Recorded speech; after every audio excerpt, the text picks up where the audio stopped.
రజనీ, ఫైనాన్స్లో అర్జెంటుగా పైసలు కట్టాలి. వాడి ఇంటికి వస్తాడు ఇప్పుడు కట్టకపోతే. నీ మీదున్న బంగారం తీసియు, అవి ఊదబెట్టి ఆ ఫైనాన్స్లో కడతా. మళ్ళీ తర్వాత నీకు తీసుకొచ్చి చేపిస్తా. నేను ఇయ్యా, ఇది మా అన్న నాకు ఇష్టంగా వేయించిండు. నువ్వేనా అప్పు తెచ్చుకొని పట్టుకో. అరే నాకు అర్జెంట్ ఉందంటే మీ అన్న ముచ్చట తీస్తావేందా? నాకు అర్థం కాదు ఇప్పుడు. అరే అర్జెంట్ ఉంటే నేను అప్పు తెచ్చుకొని పట్టుకో.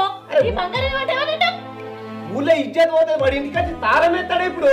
వేసుకొని పో. నా కోసం చేసినవా అప్పు? ఏ చెప్తా అర్థమైతే అయ్యో అయ్యో నా ఇజ్జత్ ముఖ్యమా నీ అన్న ముఖ్యమే? నువ్వు చేయించిందా ఏమన్నా? నువ్వు చేసిందా ఏం చేసింది? నా ఇంటికి వచ్చానంటే నాదే అది.